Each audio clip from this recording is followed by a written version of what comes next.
Ok, muito bem. Bom dia novamente a todos. Vamos então a dizer Mateus capítulo 6, Mateus capítulo 6. E hoje e também daqui a mais ou menos umas semanas, nós vamos meditar também neste texto importante do Sermão do Monte. O tema em si que nós iremos tratar é a ansiedade, ansiosos por nada. Tá bem? Este seria o tema que vamos desenvolver neste domingo e também daqui a mais ou menos 3 semanas voltaremos para concluir este tempo. Nós vamos fazer uma pausa nas próximas semanas, vamos ter a conferência missionária no próximo fim de semana, depois teremos as nossas conferências, teremos a Páscoa e teremos também as nossas conferências da família e finalmente voltaremos para terminar este tema tão importante da ansiedade, bem ansiosos por nada. Agora, não sei se os irmãos têm preparado, mas ao longo das últimas semanas, nós, na liderança da igreja, nós, por causa das pregações do Sermão do Monte, decidimos abordar temas que estão de alguma forma relacionados uns com os outros. Também nós falámos sobre o contentamento, em primeiro lugar, a piedade e a ameaça a essa piedade, que seria a tentativa do crente de acumular só tesouros na terra, de ter bom e mal, e de servir a um senhor, e neste caso a Mamon, as riquezas. Nós parámos aí, depois o pastor Jair, por 2 domingos, pregou-nos 1 Timóteo capítulo 6, falando acerca da piedade com o contentamento. E na semana passada, o pastor Davi esteve aqui connosco, falou então sobre estarmos satisfeitos com a nossa situação financeira. Hoje nós vamos, de alguma forma, continuar a falar, são temas relacionados sobre uma ansiedade que está relacionada com estes temas financeiros, com a nossa situação financeira, de como estamos e como é que isso, de alguma forma, pode afetar-nos emocionalmente e espiritualmente e até fisicamente. Vamos então a Mateus capítulo 6, e antes de olharmos para o texto, encontrei uma história interessante de uma mulher na Turquia. Uma mulher pobre que um dia foi para casa, depois de um dia de trabalho, fechou a porta da sua casa e, como qualquer um de nós, ela pôs-se a dormir, a descansar. Mas, mal ela sabia, durante a noite, vieram um grupo de ladrões e assaltaram-lhe a casa. Então ela dirigiu-se ao sultão da Turquia e exigiu do sultão da Turquia uma indenização por causa do assalto que ela foi vítima. Então o sultão, perplexo com esta indenização, perguntou-lhe: o que é que aconteceu? Como é que tu perdeste os teus bens? E então ela disse: eu adormeci, os ladrões vieram e roubaram. Então o sultão perguntou: mas por que é que tu adormeceste? E então ela respondeu: adormeci porque pensava que Vossa Alteza estava acordado. O sultão ficou satisfeito com esta resposta e com a confiança que ela demonstrava no seu governo. E então ordenou que lhe fosse pago o que ela havia perdido.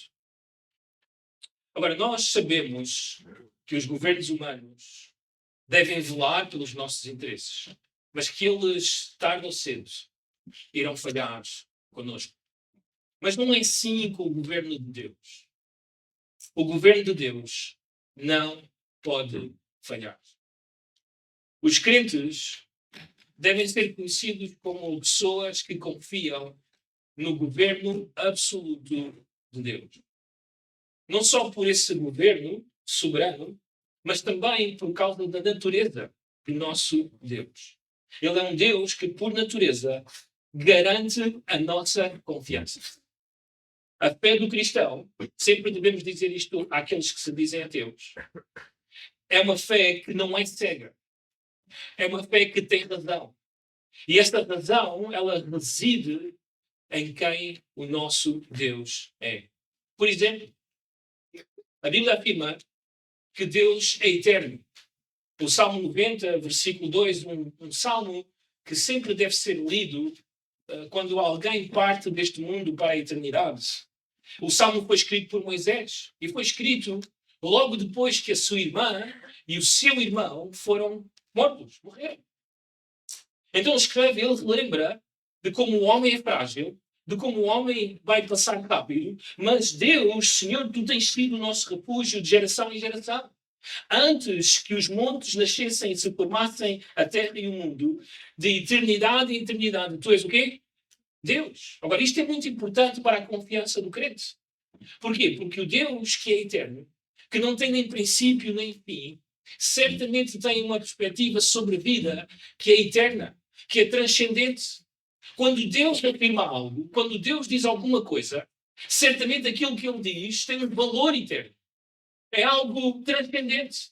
Logo, aquilo que eu e tu muitas vezes percebemos sobre a nossa própria vida, sobre a nossa própria circunstância, sempre é finito, sempre é limitado, em comparação com aquilo que Deus vê. Por isso, o crente, quando descansa em Deus, o que ele está a fazer é descansar na perspectiva eterna, transcendente que Deus tem sobre todas as coisas. Mas não somente isso, Deus também é imutável. Malaquias 3, versículo 6 diz o seguinte, isto é o profeta, o último profeta do Antigo Testamento, a falar a Israel. E ele diz o seguinte, Senhores, tu tens sido o nosso refúgio de geração em geração. Antes que os montes nascessem e se formassem a terra e o mundo. Peço desculpa, estou a ler errado. Diz Malaquias 3, versículo 6, porque eu, o Senhor, não mudo, por isso vós, ó filho de Jacó, não sois consumidos. Já te perguntaste por que é que Israel ainda existe? Depois de tantos momentos em que se tentou destruir esta nação, por que é que eles ainda estão ali? Continuam de pé? Bem, porque Deus prometeu, e como Deus não pode mudar, Ele é fiel às suas promessas. Israel continua a existir, Israel sempre irá existir. Na verdade, a situação de Israel é esta, segundo as Escrituras. Eles irão viver e existir para sempre, por causa das promessas de Deus. No Novo Testamento, o autor aos Hebreus relembrou isto à igreja. Diz o seguinte, Hebreus capítulo 13, versículo 8. Jesus Cristo, ontem e hoje é o mesmo e será para sempre. Agora, no contexto, o autor aos Hebreus está a dizer-nos que aquele que esteve com todos os heróis da fé, capítulo 11 de Hebreus, ou seja, ontem, estará hoje conosco, os que somos da fé, os filhos de Deus, e estará amanhã com a nova geração, que será da fé. Será sempre o mesmo com todas as gerações. Ele não muda. Agora, nós podemos continuar a falar sobre estes atributos que Deus tem e a chegar a estas conclusões de que não há outra opção para o cristão, seja em que situação ele esteja, se não confiar em Deus. Deus é omnipresente. Significa que Deus sempre vai estar com o crente em qualquer lugar e em qualquer situação. Deus é omnisciente. Isto significa que Deus sabe e que Deus conhece cada situação que eu e tu estamos a viver. E profundamente, exaustivamente, Deus conhece tudo o que acontece nas nossas vidas. Não somente isso, Deus é omnipotente. Significa que Deus tem poderes para fazer aquilo que Ele quiser nas nossas vidas. Então, por causa de quem Ele é, não há outra opção para o crente. Não há razão, irmão, para o crente andar ansioso. No entanto, nem sempre foi assim. Nem sempre é assim. E nem sempre será assim. Infelizmente, em muitos momentos da história, homens de Deus revelaram as suas dúvidas acerca do caráter de Deus. E terminaram ansiosos por causa disso. Tudo começou com Adão e Eva. Eles duvidaram da palavra de Deus, duvidaram da bondade de Deus e cederam à proposta da serpente, comeram do fruto e aqui estamos nós. Podemos nos lembrar de Sara, de como ela duvidou da palavra de Deus, duvidou do poder de Deus e por isso ela ofereceu a sua serva a Abraão como uma forma de obter descendência. Podemos nos lembrar de Elias, que depois de um grande momento de ver o poder de Deus, foi ameaçado por uma mulher e teve mais medo de uma rainha do que acreditar na proteção e no poder de Deus para a sua vida. E terminou depressivo, a desejar a sua própria morte. Então nem sempre o crente vai estar confiante. Todos os que estamos nesta sala vamos enfrentar alguma situação que nos pode deixar ansiosos. Jesus é ciente disto e por isso, à sua geração em primeiro lugar, e porque o Espírito Santo resolveu usar Mateus e também Lucas para revelar este sermão para nós, esta é também uma mensagem para nós hoje, para a Igreja de Cristo. Diz assim então Mateus capítulo 6, versículo 25, a partir até o versículo 34. Também diz assim o texto. Por isso vos digo, não andeis ansiosos pela vossa vida, quanto ao que haveis de comer ou beber, nem pelo vosso corpo quanto ao que haveis de vestir. Não é a vida mais do que o alimento, e o corpo mais do que as vestes? Observai as aves do céu, não semeiam, não colhem, nem ajuntam em celeiros, contudo o vosso Pai Celeste as sustenta. Porventura não valeis vós muito mais do que as aves? Qual de vós, por ansioso que esteja, pode acrescentar um côvado ao curso da sua vida? E por que andais ansiosos quanto ao vestuário? Considerai como crescem os lírios do campo. Eles não trabalham nem fiam. Eu, contudo, vos afirmo que nem Salomão, em toda a sua glória, se vestiu como qualquer deles. Ora, se Deus veste assim a erva do campo, que hoje existe e amanhã é lançada no forno, quanto mais a vós outros, homens de pequena fé. Portanto, não vos inquieteis dizendo que comeremos, que beberemos, ou como nos vestiremos. Porque os gentios é que procuram todas estas coisas, pois vosso Pai Celeste sabe que necessitais de todas elas. Buscai, pois, em primeiro lugar o seu reino e a sua justiça, e todas estas coisas vos serão acrescentadas. Portanto, não vos inquieteis com o dia da manhã, pois o amanhã trará os seus cuidados. Basta ao dia o seu próprio mal. Tem aqui a leitura da palavra de Deus.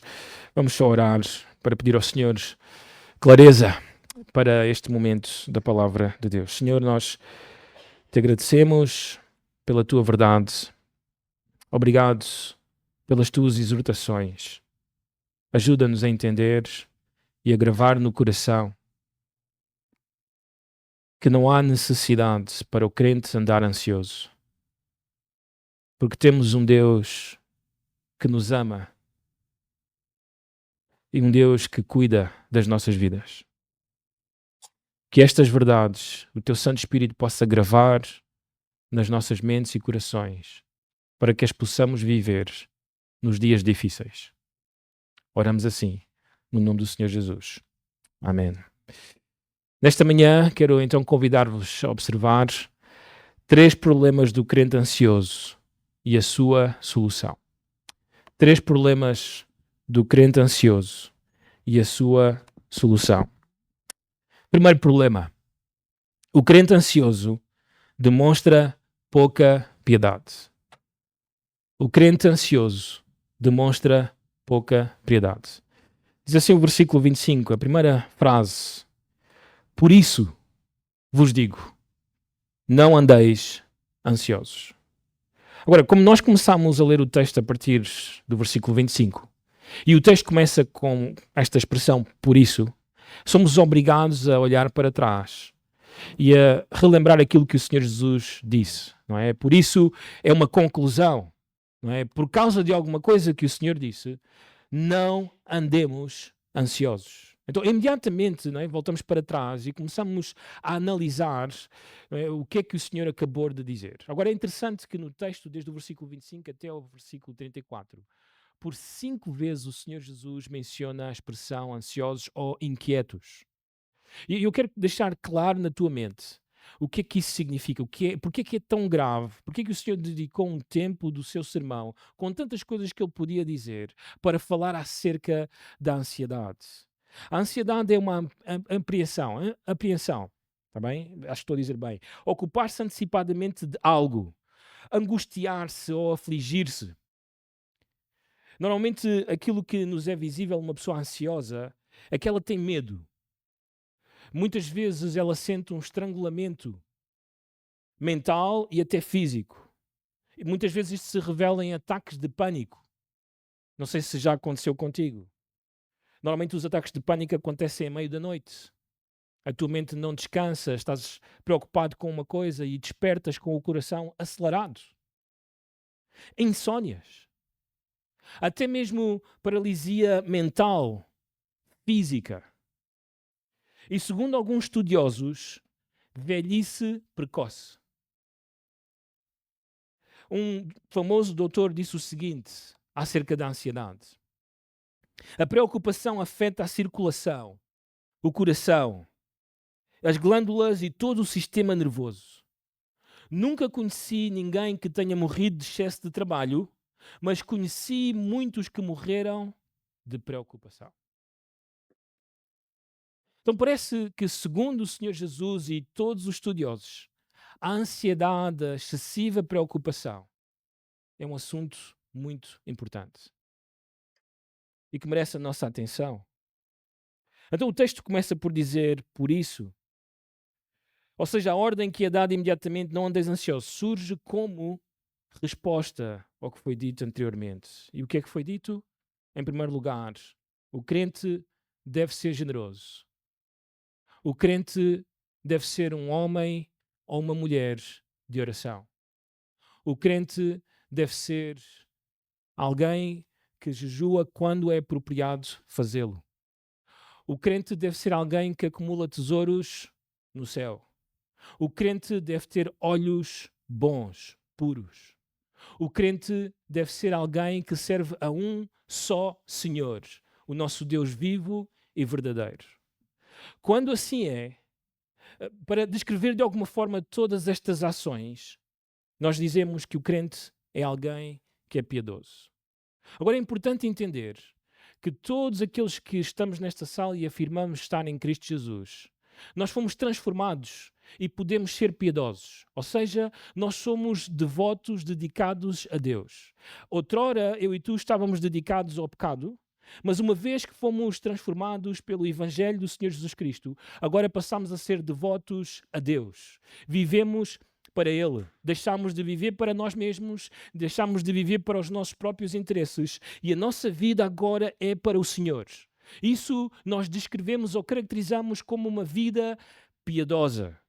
Todo crente deve praticar todas estas coisas e todo crente, à medida que vão passando os anos, os dias na fé, todo crente deve avançar, deve ganhar mais maturidade nestas coisas. Se há crentes que não crescem, se há crentes que não estão a ser mais piedosos, é porque existe pecado nas suas vidas, talvez uma negligência em algumas destas áreas, ou até mesmo uma escravidão a mamon. Voltou-se para outros senhores. Quando há falta de piedade, devemos entender que não existe um vazio. E segundo o Senhor Jesus, provavelmente há um envolvimento nos negócios do mundo, um foco no material. Normalmente essa escolha se revela imprudente e errada. E atenção, segundo as Escrituras, quando alguém revela ser uma pessoa ansiosa nestas áreas, é isto que a Bíblia diz. Notem, Mateus capítulo 13, versículo 22. O que foi semeado entre espinhos é o que ouve a palavra. Porém, os cuidados do mundo, notem esta expressão, é literalmente a ansiedade do mundo, as preocupações do mundo e a fascinação das riquezas, aquilo que o Senhor disse anteriormente, sufocam a palavra. E esta pessoa não tem frutos. E isto é dito na parábola do semeador para dizer-nos que haverá pessoas que ouvem a palavra, mas a sua ansiedade com estas coisas irá fazer com que revele ela não é salva. Também em Lucas capítulo 21, o Senhor Jesus fala aos seus discípulos sobre o tempo em que ele irá regressar. E o versículo 34 diz o seguinte: acautelai-vos por vós mesmos. Esta é uma expressão que aparece também nas Escrituras referente aos pastores, quando Paulo diz aos pastores: tem cuidado de ti mesmo, para que nunca vos suceda que o vosso coração fique sobrecarregado com as consequências da orgia, da embriaguez, e notem, e das preocupações do mundo. E para que aquele dia não venha sobre vós repentinamente como um laço. Está a falar do seu regresso.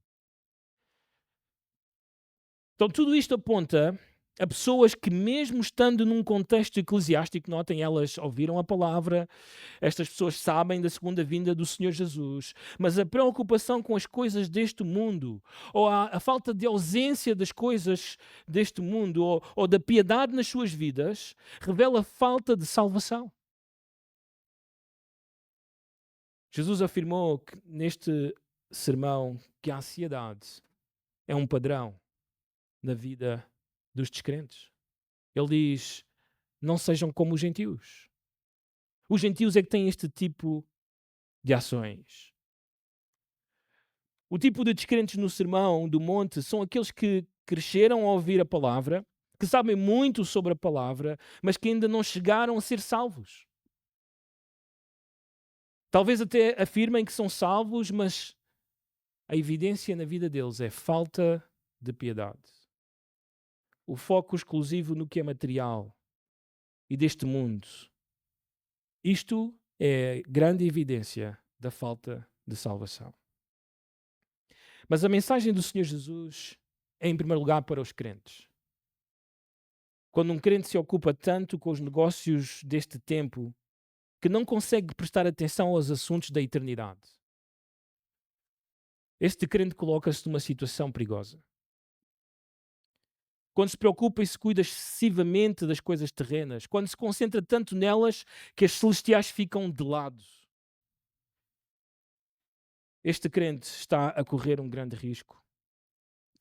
Um homem pode estar tanto com os homens e negócios que não tem tempo para estar com Deus. Pode ter tanto a dizer aos homens que não lhe resta um instante para orar a Deus. O fim é ser ansioso, andar nervoso, irritado, sem dormir e sem descanso na sua mente. O Paul Washer, quando estávamos em Los Angeles, ele, no seu típico modo, fez esta exortação aos pastores que se preocupam muito em fazer podcasts e aparecerem constantemente para as pessoas, de que em algum momento eles vão cair nisto, porque não têm tempo para orar, não têm tempo para orar, não têm tempo para estudar profundamente, para meditar nas Escrituras. De algum sentido, eles são como Marta. Lembram-se de Marta? Quando o Senhor foi até à sua casa, ela e a sua irmã Maria receberam-no. E diz o texto que Marta andava agitada, de um lado para o outro. O Senhor até diz: Marta, estás inquieta e preocupada com muitas coisas, mas uma só coisa era necessária. E Maria escolheu essa parte, a melhor parte: estar aos pés de Jesus. Jesus não queria uma refeição suculenta, queria atenção,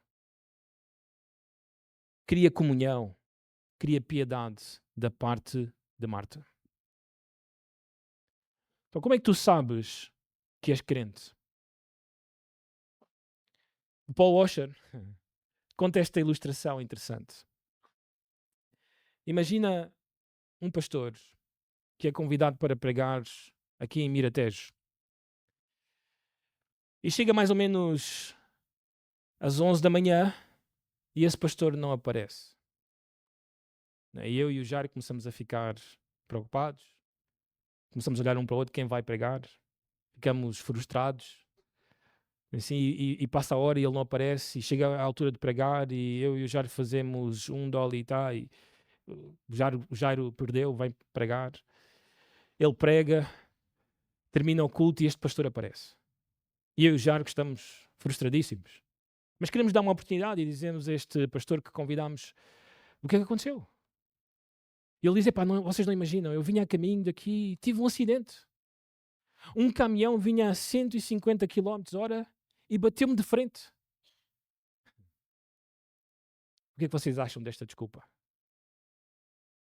Eu e o Jairo olhamos para ele, eu seguro o Jairo para não haver violência, e nós começamos a dizer, isso é impossível.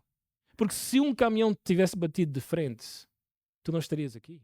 No mínimo, em coma, num hospital. Sabem, há crentes que dizem ser cristãos, tiveram um encontro com Deus, chocaram com Deus, mas nunca aconteceu nada nas suas vidas. Continuam o mesmo. Não há piedade. Não são homens de oração.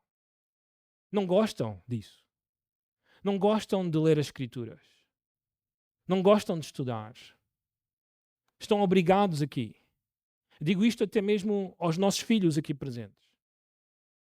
Se não há piedade, muito provavelmente não houve um encontro com Deus. Porque quando nós chocamos com Deus, não ficamos iguais. Não podemos. É impossível. Estamos a mentir e a enganar-nos a nós mesmos. Mas esta mensagem também tem uma aplicação importante para os crentes. Como é que está a tua vida espiritual?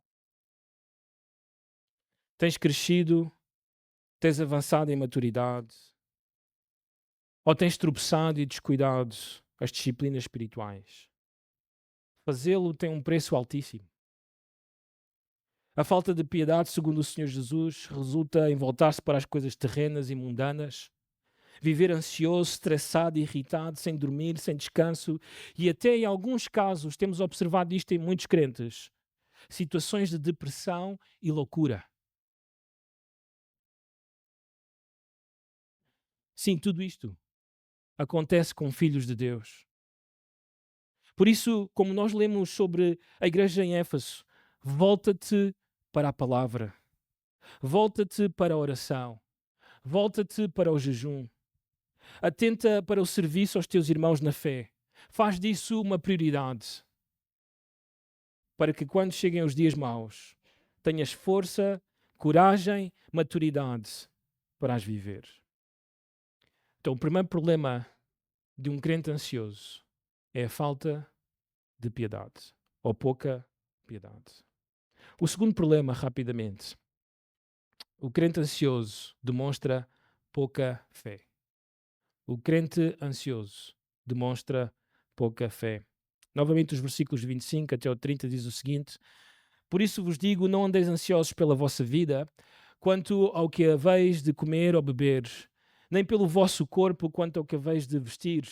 Não é a vida mais do que o alimento e o corpo mais do que as vestes? Observai as aves do céu, não semeiam, não colhem, nem ajuntam em celeiros, contudo o vosso Pai Celeste as sustenta. Porventura não valeis vós muito mais do que as aves? Qual de vós, por ansioso que esteja, pode acrescentar um côvado ao curso da sua vida? E por que andais ansiosos quanto ao vestuário? Considerai como crescem os lírios do campo, eles não trabalham nem fiam. Eu, contudo, vos afirmo que nem Salomão, em toda a sua glória, se vestiu como qualquer deles. Ora, se Deus veste assim a erva do campo, que hoje existe e amanhã é lançada no forno, quanto mais a vós outros, homens de pequena fé. Tem aqui a leitura.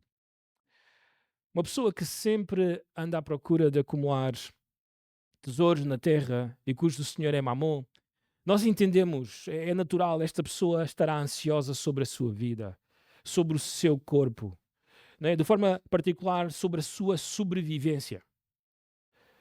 De igual forma, quando o crente pouco piedoso vive desta forma, ele também irá sofrer do mesmo. A sua preocupação são as coisas materiais, a sua vida física, mas não só, também a sua vida mental, emocional e também espiritual. Jesus afirma que não há nada na vida do crente que deveria deixá-lo ansioso. Agora devemos entrar no contexto de Mateus 6 e entender a audiência e os seus problemas. O que é que realmente o Senhor Jesus quer dizer a esta primeira audiência?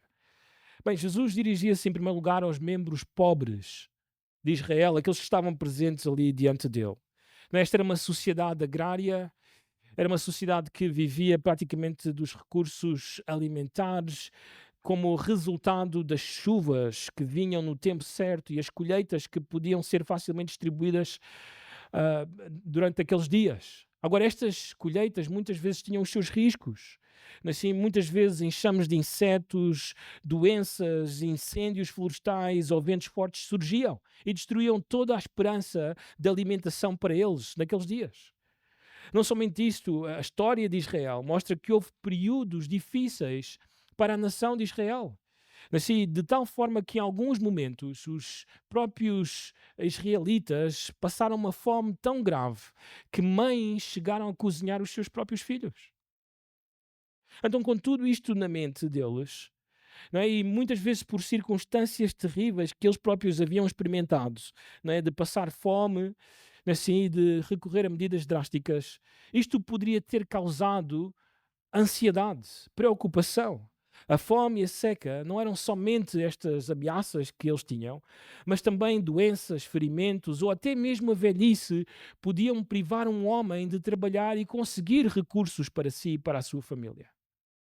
Ainda assim, no meio de todas estas situações, Jesus diz a esta audiência: não andeis ansiosos. Não somente isso, ele também fala sobre o vestuário, de não nos preocuparmos com a roupa que vamos ter ou não ter. Agora, os pobres de Israel costumavam usar um guarda-roupa diferente de nós, obviamente, e também daqueles que eram ricos, abastados na sua época. Os ricos podiam usar seda importada tingida com uma púrpura intensa. Os pobres geralmente usavam lã, que era relativamente barata. Mas mesmo sendo roupas baratas, elas podiam ser inacessíveis para aqueles que eram extremamente pobres. Quando estas vestes eram apreendidas, nós vimos isso em Mateus capítulo 5, por causa de alguma dívida, assim, ou muitas vezes elas chegavam a ficar velhas e podres, eram comidas por traças, rasgadas ou simplesmente gastas, os pobres viam-se à rasca e perguntavam-se como é que nós vamos viver. Então parece que por causa destas situações a preocupação, a ansiedade podia ser legítima. Ainda assim, o Senhor Jesus diz-lhes: não andeis, o quê? Ansiosos. E ele dá duas razões para isto. Notem as perguntas. Não é a vida mais do que o alimento e o corpo mais do que as vestes? Interessante. Esta forma de falar do Senhor Jesus era típica da sua época. Eram argumentos que iam do maior ao menor. Assim, para nós entendermos o que é que ele quer dizer. Então, isto é simples. O ponto é: Deus, que é todo-poderoso, vai prover generosamente para o seu povo. E as razões são estas. Quem deu vida ao homem? Como é que o homem chegou a existir? Foi Deus. Esse ato de conceder vida ao homem é uma grande obra, que exige um grande poder. Não é assim? Então, se Deus, com o seu grande poder, deu vida ao homem, certamente ele pode fazer coisas menores. Alimentar o homem. Então, é este o argumento do Senhor Jesus. Notem, a vida, que é muito mais difícil de obter, ela é dada por Deus. Logo, certamente, algo que é menor, Deus pode o quê? Fazer. Não somente isso. Quem fez o corpo do homem? Quem o criou? Quem o moldou? E da mulher, quem fez? Foi o Senhor. Logo, se Deus pode fazer esta obra incrível, algo maior, certamente Deus pode também o quê? Vestir o homem. Aliás, agora de manhã nós estamos a falar sobre isso. Quem vestiu Adão e Eva? Eles tentaram vestir-se, não deu certo. Quem os vestiu? O próprio Deus. Então o ponto do Senhor Jesus é simples. Se Deus pode fazer obras impossíveis, incríveis, certamente Deus pode fazer obras menores e mais fáceis, como alimentar o homem e também vestir o homem. A pergunta é: tu crês nisto? Tu acreditas nisto? Bem, o Senhor quer que isto fique bem claro para ti. E para isso ele usa ilustrações. E notem, diz assim o versículo 26: Observai as aves do céu, não semeiam, não colhem, nem ajuntam em celeiros. Contudo, vosso Pai Celeste as sustenta. Porventura não valeis vós muito mais do que as aves? Então a pergunta surge: quem criou as aves? Quem criou as aves? Tenho que responder para eu perceber que vocês estão aqui comigo. Assim, Deus criou as aves. Assim, então, se Deus criou as aves, e notem o ênfase do Senhor Jesus, elas não semeiam, elas não colhem e elas também não ajuntam em celeiros. Estas são ações de quem? Dos homens. Assim, elas não têm como trabalhar. Assim, elas instintivamente saem pela manhã bem cedo à procura do sustento que Deus lhes dá. Assim.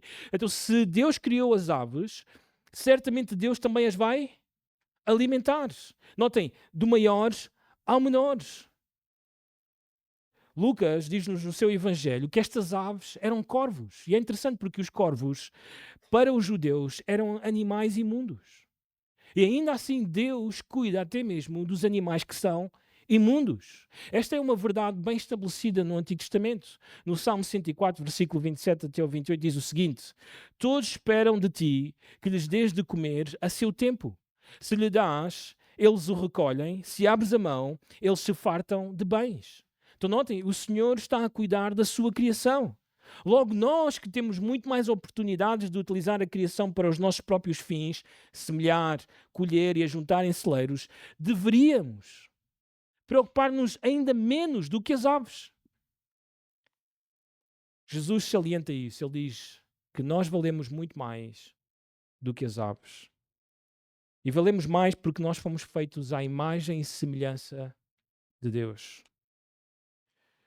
Deus cuida daquilo que não representa e nem pode refletir a sua glória como nós. Quanto muito mais de nós que refletimos a sua glória e somos representantes dele aqui na Terra. Há duas observações importantes aqui que julgo que é sempre importante salientar nos dias em que nós vivemos. Notem como o Senhor Jesus diz que nós valemos muito mais do que as aves. Em outras palavras, os homens valem mais do que os animais. Notem como isto está invertido na nossa sociedade. Na nossa sociedade, para muitas pessoas, os direitos dos animais são muito mais importantes do que os direitos dos homens. Nós vemos isso claramente no tema do aborto.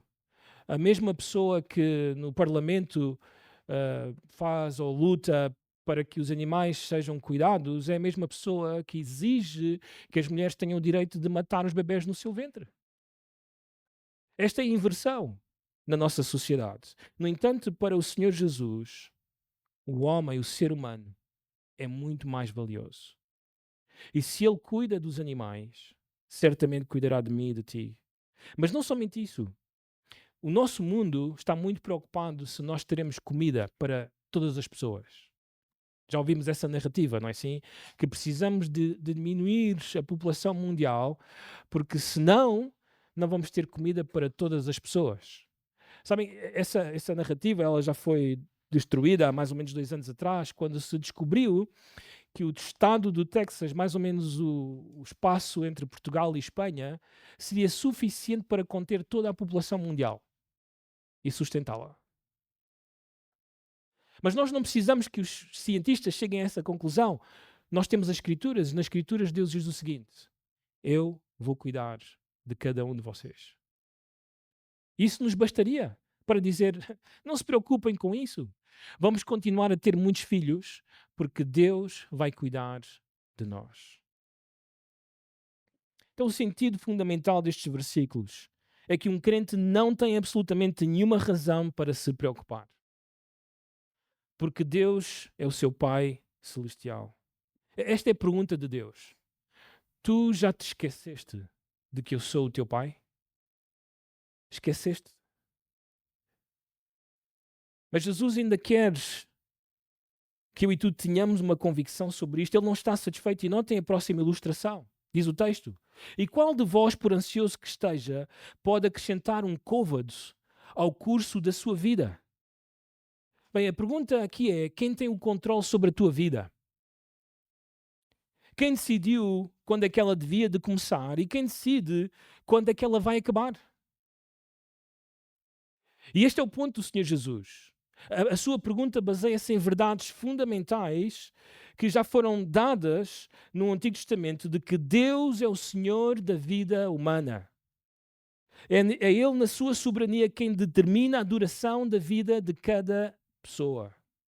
Deus determinou tanto o momento do nascimento como o momento da morte de cada um. A expressão côvados, que é traduzida na minha Bíblia, também na ARA e algumas versões aqui presentes, pode ser traduzida noutras versões como estatura. Sim. E a razão pela qual a palavra pode ter os dois sentidos, a razão pela qual a minha Bíblia decidiu por côvados ao curso da vida, é por causa do sentido da passagem. O contexto fala de acrescentar anos à nossa vida. Quem pode fazer isso? Bem, o Senhor Jesus deixa bem claro. Aquilo que o Antigo Testamento dizia, notem Deuteronômio 32, 39 na vossa parede aqui em cima: vede agora que eu sou eu somente e mais nenhum Deus além de mim. Eu mato e eu faço viver. Eu firo e eu saro. E não há quem possa livrar alguém da minha mão. Está nas mãos do Senhor. O Salmo 34, versículo 4 e 5 diz o seguinte: dá-me a conhecer, Senhor, o meu fim e qual é a soma dos meus dias, para que eu reconheça a minha fragilidade. Desde os meus dias, ou deste aos meus dias, o cumprimento de alguns palmos, à tua presença, o prazo da minha vida é nada. Então é Deus quem determina quanto é que nós vamos viver. A vida e a morte estão nas mãos de Deus. Ninguém pode prolongar a sua vida. Ninguém tem tal controle. Logo, se não podemos prolongar, a ansiedade é inútil, é improdutiva, não serve para nada. Mas não somente isso, a ansiedade é uma ofensa a Deus. Pensa comigo. A pessoa ansiosa, ela está a dizer que Deus não consegue prover, não consegue proteger, nem pode guardar a sua vida.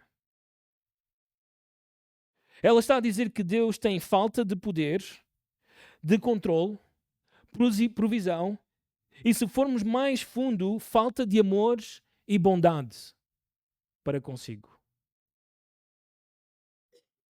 Deus cuida dos animais, mas Deus não cuida de nós que somos mais importantes. Bem, Jesus tem mais uma ilustração para nós, notem. Versículo 28. E porque andais ansiosos quanto ao vestuário, considerai como crescem os lírios do campo. Eles não trabalham nem fiam. Então o Senhor volta-se para a questão do vestuário e ilustra, pedindo que contemplemos os lírios do campo, diz a nossa versão. Também estas flores, elas existiam muito provavelmente ali perto das colinas onde o Senhor Jesus estava a dar este sermão para esta audiência. Nós sabemos pelo Antigo Testamento que estas flores, em Isaías 28, por exemplo, eram de um belo esplendor, diz o profeta. Eram flores deslumbrantes que cresciam nos cumes das montanhas no norte de Israel. Era o próprio Criador quem tinha pintado estas flores com belos tons. É também provável que o Senhor aqui tenha uma outra intenção para com a sua audiência. E de uma forma muito específica, parece que tem na mente as mulheres daquela época. Enquanto que nas primeiras ilustrações, o conceito de semear, colher e ajuntarem celeiros eram trabalhos para os homens, então provavelmente Deus, o Senhor Jesus, tinha em mente os homens daquela época. Aqui parece que ele aponta para as mulheres. E é interessante. Muitas vezes, o trabalho de lã, fiar, eram considerados como trabalhos femininos. Eram as tarefas que se esperava que uma esposa realizasse diariamente. A necessidade de vestir a família causava muitas vezes ansiedade nas mulheres. Em primeiro lugar, elas tinham que trabalhar com a lã e isso era muito demorado. Em segundo, era uma tarefa entre fazer pão, preparar a comida, limpar a casa, lavar a roupa, cuidar do marido e dos filhos. Algumas mulheres já estão a dizer, prega, Mário. E em terceiro, porque a roupa era essencial para aquela época, com a proximidade do inverno, do frio. Então, vestir uma família não exigia apenas uma enorme quantidade de tempo, mas exigia também que houvesse ovelhas suficientes e, quando não havia ovelhas, dinheiro suficiente para comprar lã. Quando uma família mal tinha dinheiro suficiente para comprar comida, Senhor Jesus, para poupar com as despesas ocasionais, como é que vai comprar lã para vestir a sua família? Então parece, com todas estas pressões, era legítimo para uma mulher estar ansiosa.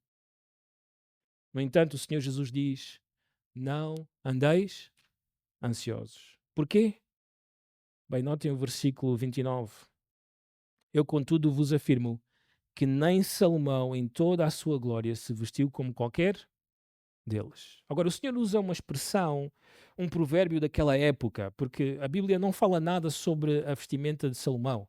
Este era um provérbio dos judeus do primeiro século, quando eles viam personagens oficiais, governantes romanos a passear por Israel, pelas ruas de Jerusalém, e eles diziam, aquela pessoa veste-se tão bem como Salomão vestia.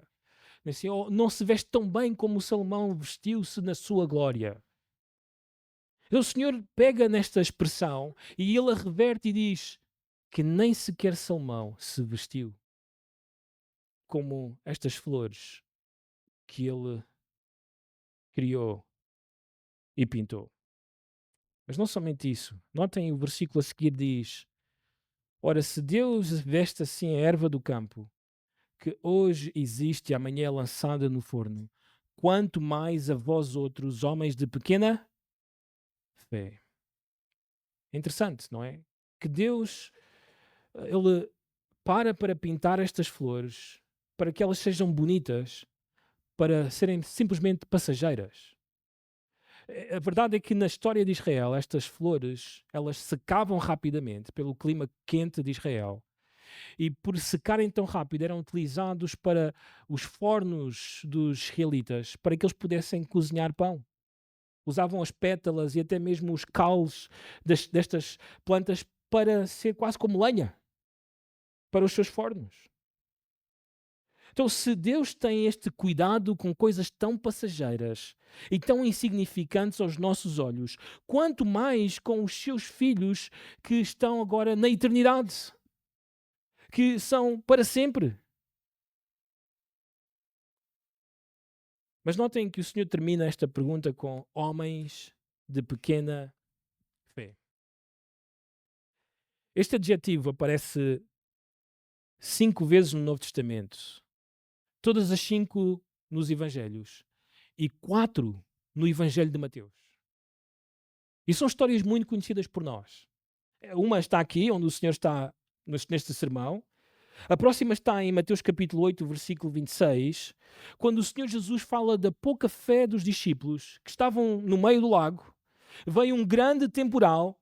Lembram-se, o Senhor Jesus estava a dormir e estes homens entraram em tal pânico, em tal ansiedade, que disseram, Senhor, tu não te importas, nós vamos morrer aqui. E é interessante que da ansiedade eles passam rapidamente para o assombro quando o Senhor Jesus se levanta e fala à tempestade e tudo se acalma. Também aparece em Mateus capítulo 14, versículo 31, quando fala da pouca fé de Pedro. Lembram-se? Os discípulos veem o que parece ser um fantasma no mar. Se aproximam, eles estão todos assustados. Sempre estão ansiosos por tudo e por nada, os discípulos. E esta personagem aparece e diz, sou eu, Jesus. E Pedro parece mostrar uma grande coragem. Eu também quero ir ter contigo. E ele lança-se para o mar e começa a caminhar na água. Mas lembras-te do que é que aconteceu? Começou a ver o vento, as ondas. É interessante porque o Senhor não acalma o mar, não acalma o vento. Simplesmente quer que ele caminhe até ele. E Pedro vê estas coisas e começa a afundar-se na água. E o Senhor agarra-o e usa esta expressão: homem de pequena fé. Bem, no capítulo 16, versículo 8, também se repete isto, quando o Senhor Jesus diz aos discípulos para eles terem cautela com o fermento dos fariseus. E que nós sabemos, é a doutrina dos fariseus. Cuidado! Mas os discípulos não entenderam. O que é que eles entenderam? Aí esquecemos do pão. E agora, como é que vamos alimentar a próxima multidão? Oh, Pedro, a culpa é tua. Tu és o líder, tu esqueceste.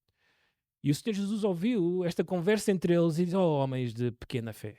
Já se esqueceram que ontem alimentámos 5.000 homens? E foi um milagre? Qual é o vosso problema? Eu não estou a falar disso sequer. Estou a falar do ensino dos fariseus.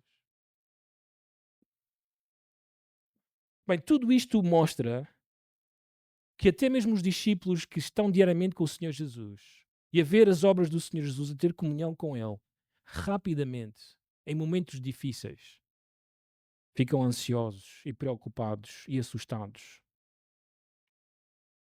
E a razão é uma pequena fé, pouca fé.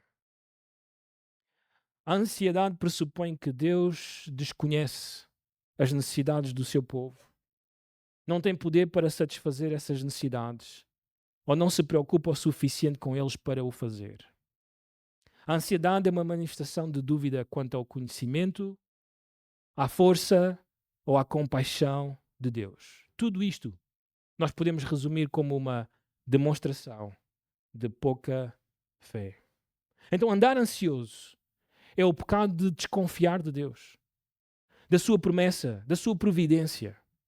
É um pecado que os crentes cometem talvez muito mais do que qualquer outro. O autor Russell Shedd tem um livro onde o título é Pecados e Pecadinhos. E um dos pecadinhos que ele menciona é a ansiedade constante do crente. Mas segundo as Escrituras, eu estava a comentar isto com a minha esposa, não é um pecado insignificante. Não é uma coisa pequena, pois constitui um golpe grande contra o amor de Deus e contra a sua integridade. A preocupação sugere que o Pai Celestial não é digno de confiança. Que a sua palavra não é digna de confiança. E que as suas promessas falham. A ansiedade revela que somos dominados pelas nossas circunstâncias. Pelas nossas perspectivas limitadas, finitas. E pelo nosso entendimento limitado. Em vez da palavra de Deus. Então a nossa pergunta é: como é que estamos de fé? Como é que estamos de fé? As circunstâncias consomem-te de tal forma que não consegues ter moderação e esperança em Deus. Como é que ficas quando estás mais apertado? Quando perdes o teu trabalho? Quando tens de viver com menos? Como é que isso te afeta? Acreditas e confias que ainda assim Deus vai prover o necessário? 3 problemas do crente ansioso. O problema da pouca piedade, da pouca fé. E o terceiro problema, deixamos para daqui a 3 semanas. Deixa-me terminar com isto. Uma das coisas que sempre me fascina em homens de Deus é a capacidade que eles tiveram de enfrentar situações difíceis para servir a Deus por causa da fé que tinham nele. Há missionários que, para servir o Senhor, foram para países tão difíceis que perderam os seus filhos ali. Perderam, alguns deles, as suas próprias esposas. Tudo para servir a Cristo. Havia algo em Cristo, havia algo em Deus que fez com que estes homens fizessem estas coisas que nós hoje parece que não queremos perder por nada. Qual é o tamanho de Deus para ti? A pouca fé não é uma coisa para ser levada com leveza. A pouca fé é um sinal de que tu não estás a crescer nessa fé. Não estás a conhecer mais o Senhor. E quando chegam as situações difíceis, tu te abates e te destróis porque tens pouca fé. Cuidado, cuidado. Quando lês o livro de Jó, uma das coisas que deves aprender deste homem que era único na sua geração, o homem com mais fé na sua geração, é de que ele também falhou. E porque falhou não vendo totalmente quem era Deus. E Deus faz-lhe uma série de perguntas e a resposta dele é: Senhor, perdoa-me. Porque eu não via, mas agora vejo. Agora entendo. Agora percebo. Então, se um homem assim, tão piedoso, sucumbiu numa situação muito difícil, quanto mais nós temos que estar atentos e crescer na nossa fé. Porque os nossos dias podem ficar muito maus. E só a fé no Deus vivo e verdadeiro te pode suster até ao fim. Vamos orar. Senhores, nós queremos ver mais a Cristo. Precisamos disso. A nossa vida não pode continuar como deve ser, não pode continuar a dar-te glória sem crescer mais em piedade, sem crescer mais na fé. Por isso, toca o coração da tua igreja para que não negligencie as disciplinas espirituais, que perceba o grave erro de continuar numa fé superficial, porque tudo isso trará um preço difícil. Mas que haja uma decisão no coração de poderes olhar mais para a tua palavra, de poder dobrar os joelhos, para ter comunhão contigo em oração. Não para cumprir um ritual ou cumprir simplesmente algo que, como crentes, temos que cumprir, mas porque desejamos estar contigo, Senhor. Desejamos conversar contigo, ouvir a tua voz. Desejamos ver-te. Por isso, Senhor, toca o coração da tua igreja, porque isto é essencial para que a tua igreja permaneça firme quando os nossos dias maus chegarem.